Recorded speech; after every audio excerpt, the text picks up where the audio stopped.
जय श्री राम। एक दीपक उनके नाम का भी रखना पूजा की थाली में, जो हमारी सुरक्षा के लिए लगे हुए हैं देश की रखवाली में। मैं श्रीमती संजना रिछारिया, यूट्यूब चैनल की मैनेजिंग एडिटर, आप सभी कर्मचारियों को सपरिवार दीपोत्सव के पर्व दीपावली की बहुत बहुत बधाई एवं शुभकामनाएं प्रेषित करती हूँ।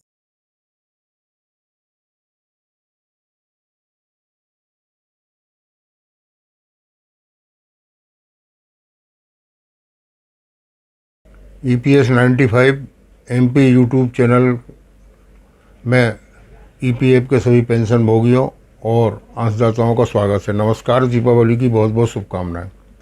काफ़ी लंबे समय के बाद ये वाला एपिसोड हमारा बन रहा है। पिछले एपिसोड में एक गलती हो गई थी, उसको हम दुरुस्त करना चाहेंगे कि माननीय सुप्रीम कोर्ट के 4/11/22 के निर्णय के अनुसार 1/9/2014 के पहले वाले सभी लोग हायर पेंशन से वंचित नहीं हुए हैं। हम लोग 44(5) और 44(6) 44(5) और 44(6) को देखते हैं, परंतु हमारे मार्गदर्शक प्रवीण कोहली साहब ने पॉइंट आउट किया है कि सभी लोगों को 44(1) 44(1) देखना चाहिए। उसके अनुसार 1/9/2014 के पहले सेवानिवृत्त हुए साथियों को भी हायर पेंशन की पात्रता बनती है। हम आदरणीय प्रवीण कोहली साहब के बहुत बहुत आभारी हैं। साथियों, अभी जो मामला चल रहा है हायर पेंशन का, तो हायर पेंशन में देश में बहुत ही गति बहुत स्लो है। अगस्त माह से लोगों का पैसा जमा है। मध्य प्रदेश की स्थिति आपको बताऊं कि अगस्त से जबलपुर वालों का, इंदौर वालों का, भोपाल वालों का, सितंबर से पर्टिकुलर सागर वाले और दूसरे क्षेत्र वालों का पैसा जमा है, परंतु उनकी हायर पेंशन नहीं बन रही, जबकि इनको 20 दिन के अंदर हायर पेंशन बनाना बहुत आवश्यक है, नियम है, परंतु बना नहीं रहे हैं। और हम लोगों के पैसे के ऊपर EPFO वाले लोग ब्याज कमा रहे हैं। तो ये दुखद स्थिति है, हम लोग इसकी निंदा करते हैं और शीघ्र ही हम भोपाल के EPFO से मिलेंगे दिवाली के बाद और उनको अवगत कराएंगे कि आप जल्दी से जल्दी हायर पेंशन बनाने का काम करें, लोगों को लाभान्वित करें। अब साथियों, ज़्यादातर लोग जिसमें आते हैं उसकी हम लोग बात करते हैं न्यूनतम पेंशन। हम लोगों की डिमांड है कि कोश्यारी कमेटी की रिपोर्ट को लागू किया जाए, जिसके अनुसार 3,000 रुपये न्यूनतम पेंशन और करेंट रेट प्रचलित दर से महंगाई भत्ता दिया जाना। ये पिछले 13 साल से राज्यसभा में ये रिपोर्ट लंबित है, 3 सितंबर 2013 से। तो इस रिपोर्ट को लागू होना चाहिए। इसके बिना हम लोगों का, पेंशन भोगियों का कोई भला होने वाला नहीं है। और इसको लेकर हम लोग नई दिल्ली के जंतर मंतर पर 18 दिसंबर को बहुत बड़ा एक आंदोलन करने वाले हैं। पिछले 10 साल से लगातार हम लोग आंदोलन कर रहे हैं। दूसरे साथी भी देश में अलग अलग जगह अलग अलग बैनर के नीचे आंदोलन कर रहे हैं। हमारी शुभकामनाएं भी उनके साथ हैं। परंतु अभी जो आंदोलन की तैयारी है वो मुख्यतः कोश्यारी कमेटी की रिपोर्ट लागू की जाए, जिसके अनुसार 9,000 रुपये प्रतिमाह पेंशन और उस पर DA दिया जाए। सरकारी कर्मचारियों की भांति EPF के पेंशन भोगियों को भी मेडिकल की सुविधा मिले। हायर पेंशन पूरे देश में लागू की जाए, इसमें भेदभाव नहीं किया जाए और बहानेबाजी नहीं की जाए। EPF के पास सारा कार्ड मौजूद है, परंतु तरह तरह की बहानेबाजी इनके द्वारा की जाती है और इसमें विलम्ब भी किया जाता है, अनावश्यक विलम्ब हो रहा है। तो हम चाहेंगे कि EPF की हायर पेंशन जल्दी से जल्द शुरू हो। तो इन 4-5 मांगों को लेकर नई दिल्ली के जंतर मंतर पर प्रदर्शन होगा सुबह 10 बजे से। और इसमें हमारे जो साथी हैं जो इसकी तैयारी कर रहे हैं, उड़ीसा के साथी भाग्यधर ब्रह्मा हैं, कनकराज तमिलनाडु से हैं जो लगातार आंदोलन कर रहे हैं वहाँ पर चेन्नई में और उसके आसपास, रेणु कुमार कर्नाटक में है, कोपरागाड़े भी कर्नाटक में है। ये सब लोग तैयारियाँ जारी रखे हुए हैं। राजस्थान में अभी हरगोविंद शर्मा जी ने एक बहुत अच्छा आंदोलन किया है, वो लोग भी इसकी तैयारी कर रहे हैं। साधन चंद्र बरीक वेस्ट बंगाल के साथी हैं, केलकटा से मुख्य रूप से हैं। पन्ना जी श्रीवास्तव उत्तर प्रदेश में, उनके ऊपर इसकी जिम्मेदारी है कि वो उत्तर प्रदेश के साथियों को लेके आएँ। महाराष्ट्र से जो हमारे राष्ट्रीय महासचिव श्री प्रकाश पाठक जी ने पूरे देश में इस संबंध में सर्कुलर भेजे हैं, वीडियो भेजे हैं और रिक्वेस्ट भी की है कि ज़्यादा से ज़्यादा लोग दिल्ली पहुँचें।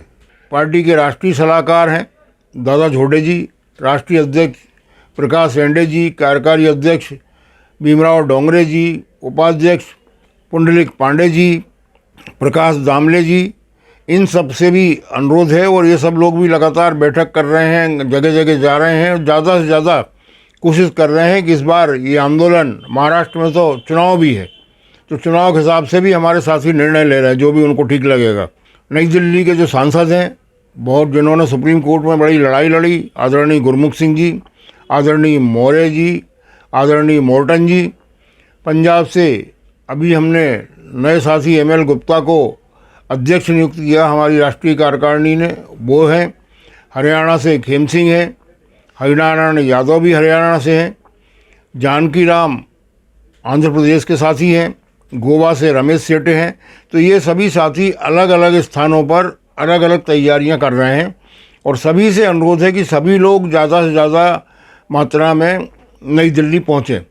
मध्य प्रदेश में जो हमारी टीम है, श्री PK परिहार, डॉक्टर AK निगम, प्रमोद हजारे, रमेश चंद्र साहू, सीहोर से आदरणीय 90 वर्ष की अवस्था में ही संगठन का काम कर रहे हैं महेश चंद्र उपाध्याय जी, सीहोर के शर्मा जी, आष्टा से के भी शर्मा जी और OP शर्मा विदिशा से, CS शर्मा राजगढ़ से, ये सब लोग अलग अलग तैयारियां कर रहे हैं।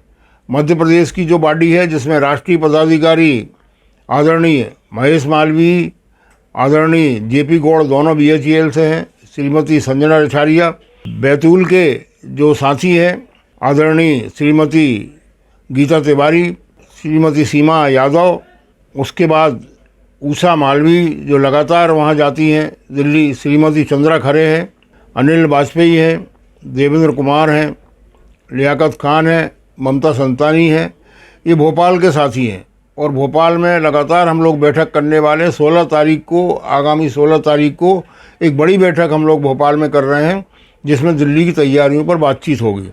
अभी हमने 2 केस नए लगाए हुए हैं जिसमें एक 1914 के बाद वाले जो लोग हैं जो सेवानिवृत्त हुए हैं उनको 3 साल के एरियर की बात है, और 1914 के पहले जिन्होंने केस जीता था परंतु उनको एरियर नहीं मिला, पेंशन आना शुरू हो गई 58 लोगों की 31 जुलाई से, तो उनके उसकी बात भी हो रही है कि आप जो है उनको 3 साल का एरियर ब्याज के साथ दीजिए। दोनों याचिकाएं हमारी हाई कोर्ट में मंजूर हो गई है और नोटिस जारी हो गए। अब एक नया केस हम लगाने जा रहे हैं जिसके बारे में अभी 9 तारीख को भोपाल में बैठक हो रही है, जिसमें हम 72 लोग जो EPFO भोपाल ने रिजेक्ट किए जिनके आवेदन हायर पेंशन के, वो लोग माननीय हाई कोर्ट की शरण में जाएंगे। उसमें अन्य संस्थाओं के साथी भी हैं, MP एग्रो के 52 लोग हैं, नागरिक बैंक के 9 लोग हैं, और भी संस्थाओं के साथी हैं, वो इसमें आएंगे। तो हम EPFO से अपील करते हैं कि वो अपनी वर्किंग को सुधार करे और लोगों को हायर पेंशन का लाभ दे और न्यूनतम पेंशन का लाभ दे। संसद से भी अनुरोध है कि वो अपने साथियों को, अपने नागरिकों को, पिछले 10 सालों में जब से आंदोलन चल रहा है 3 लाख लोग तो स्वर्गवासी हो गए। तो ये किसी भी सरकार के लिए शर्म की बात है कि वो अपने 79 लाख 79 लैक्स पेंशनर्स हैं, जिनमें से इनकी 22-23 की रिपोर्ट बताती है 36 लाख लोगों को 1000 से कम पेंशन EPFO दे रहा है। ये शर्मनाक स्थिति है। किसी भी देश के नागरिक जिन्होंने 35 साल देश की सेवा की, उसके बाद उनको 1000 रुपये भी नहीं मिले, तो इससे ज़्यादा शर्मनाक क्या हो सकता है। तो साथियों, सभी साथियों से अनुरोध है कि आगामी 16 तारीख की बैठक में यहाँ पर उपस्थित हों। उसके बाद हम लोग छिंदवाड़ा, जबलपुर, सिवनी, इंदौर, उज्जैन, इसमें भी बैठकें करने वाले हैं और उसमें तय करेंगे कि भाई दिल्ली कितने लोगों को चलना है। तो ज़्यादा से ज़्यादा लोग दिल्ली चलें और आंदोलन को मजबूत करें। इंकलाब जिंदाबाद, कर्मचारी एकता जिंदाबाद, EPS 95 जिंदाबाद।